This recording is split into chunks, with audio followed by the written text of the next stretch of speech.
Hi, in this video we're going to continue our discussion of limits and we're going to talk about infinite limits. So let f of x be 1 over x, and what we're going to do is we're going to create a table of values for the y values, right, for f of x equals 1 over x to see the behavior around x equals 0. So what does that mean we're trying to find? So we want to see the behavior of f of x around x equals 0, so that means we're really wanting to find the limit as x goes to 0 of 1 over x. And so part B, after we do that table of values, what can we conclude? You may already be thinking about the graph of 1 over x. If you know the graph from memory, then you can already tell what the limit is going to be. But let's create a table of values.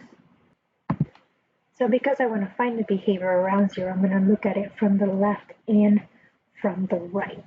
So if I look at first, say the limit as x goes to 0 from the left of 0 of f of x, then I'm going to have my x values here and my 1 over x over here. So to the left of 0, what does that mean? If you're to the left of 0, that means you are less than 0. So let's pick values that are close to 0 but to the left of 0. So like negative 0.1 and negative 0.001 and so on, negative 0.0001. So let me just do 3. So when you do 1 over x, so what's 0.1 is 1/10, right? So this is the same thing as saying negative 1 over 10. And so this is going to be 1 over x, so negative 0.1, so negative 1/10. So I'll get negative 10. So the reason I changed it to a fraction is because then it allows me to see the reciprocal faster. Negative 0.001, oh, I guess I skipped 0.01. So I have negative 0.001, so in the thousands place. So that means this is negative 1 over 1,000, right? So that means 1 over that is going to be negative 1,000. And then, nope. Yeah, that one has 3 zeros, so that's 1/10,000. So this is going to be negative 10,000. And so notice that then the values are getting larger and larger but negative. So I can kind of say this is going towards negative infinity, right? If you add another 0, it's just going to, in the decimal, when you take the reciprocal, that's just going to make it a larger negative number. Which a larger number in absolute value, but negative is what I mean when I say a larger negative number. What about the limit as x goes to 0 from the right of f of x? So from the right, we're going to be looking for x's and finding 1 over x's. So if you are to the right of 0, you're greater than 0, so you're positive, so you're going to go 0.1. So I'm just going to mirror these numbers, but positive. So 0.001, since I did that there, and then 0.0001, and so on. So 1 over x, again, this is then positive 1/10. So 1 over x will be 1 over 1/10, which is just 10. And then this is 1 over 1,000. So 1 over 1,000 is going to give me 1,000, and so on, 10,000. So what can we say? Right, as I keep adding zeros in the decimal, this is just, the reciprocal is just going to be a large number. So this is going to infinity. So the left-sided limit goes to negative infinity and the right-sided limit goes to positive infinity. Are they the same? No, right? One is negative infinity, the other one is positive infinity. So what can we say about the limit in general, the two-sided limit? So therefore, we can say the limit as x goes to 0, the two-sided limit of 1 over x, does not exist.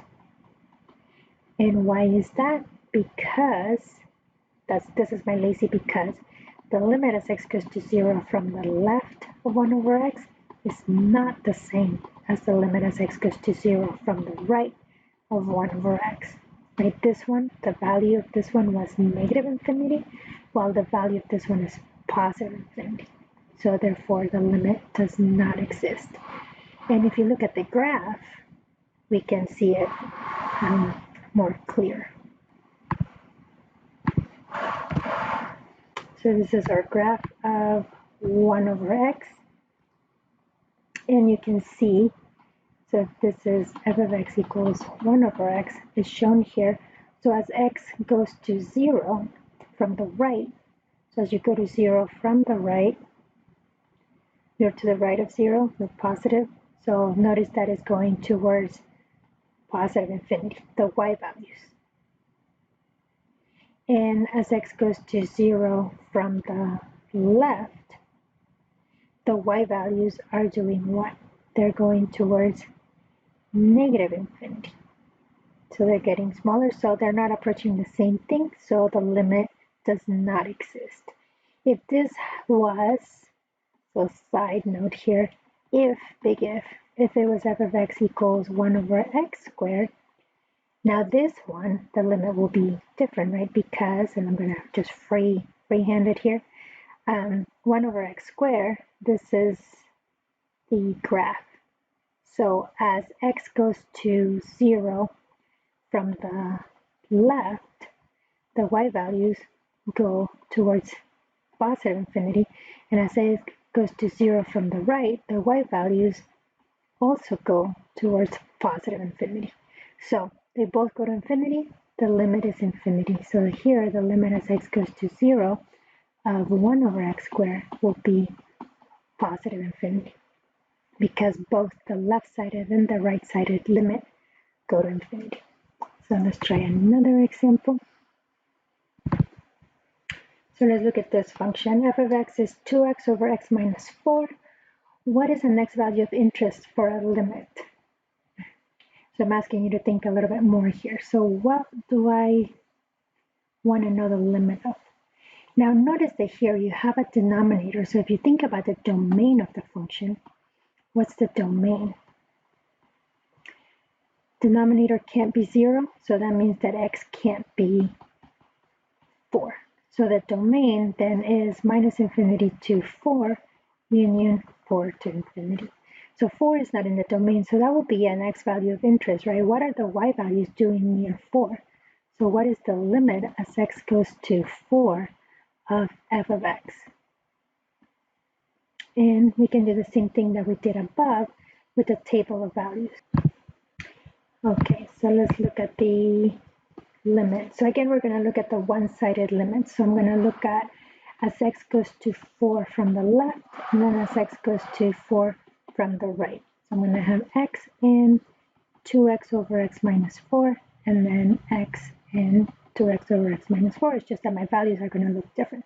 So if I am looking as x goes to 4 from the left, so if you're to the left of 4, you're smaller than 4, right? So we're going to pick 3.9, 3.99, 3.999, and so on. To the left of 4, you're smaller than 4, but you want to be really close to 4.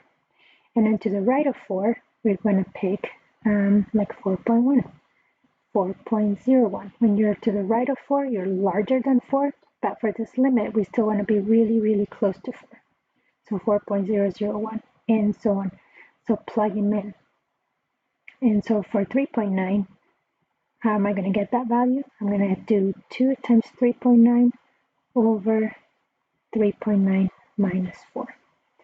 And we're going to repeat that, just changing the x value. Same thing here. I'm going to do 4.1 times 2 over 4.1 minus 4. And so take out your calculator and let's work on those. Go ahead and pause the video so you can do the calculations, and then once you're ready to continue, unpause and go over the answers with me. So when I did the first one for x equals 3.9, I got negative 78. Now if you did not get that, make sure that you are entering your calculator appropriately and making use of parentheses. So negative 78. The next one, when I did 3.99, I got negative 798. And then for the next one, I got negative 7,998. So what do you think is going to happen? If I keep getting closer and closer to 4, this is eventually going to go towards negative infinity. In absolute value, they keep getting larger, right? But it's negative, so it's going towards negative infinity. Now when x is positive, when you're to the right of 4, then or greater than 4. When you're to the right of 4, then plug in 4.1, and I got 82. And then 4.01, I got 802. So 802, and then 8002. So similarly, notice that as we keep getting closer and closer to 4, this is going to go towards positive infinity. And so what can we say about the limit? The limit as x goes to 4 of f of x, based on this conclusion, with the one-sided limits, we're going to say it does not exist because they are not the same. In order to see the graph of this, we need to learn more tools. It's not something that I can just know what the graph is, like 1 over x or 1 over x squared. If it was just 2 over x minus 4, then I know it's just like 1 over x, just shifted over to the right 4 units, right? So then I could determine what the graph looks like, but the way that it is, I can't. With the 2x on the top, I don't know what the graph looks like just off the top of my head. I will need a graphing calculator, but we are not using graphing calculators in this class. So, all right, so those are your limits at infinity, and that concludes this section. In the next section, we're going to start applying the laws of limits and computing limits algebraically. But it's really important to understand the concept. What is a limit? Right? Limit is not giving you the y value at x. Limit is asking you, as x gets close to the x value, like in this case, close to 4, what are the y values approaching, not what is the y value. So big concept here, the concept of limits. So email me if you have any questions, start your homework as soon as possible, and so that we can start understanding this major calculus concept.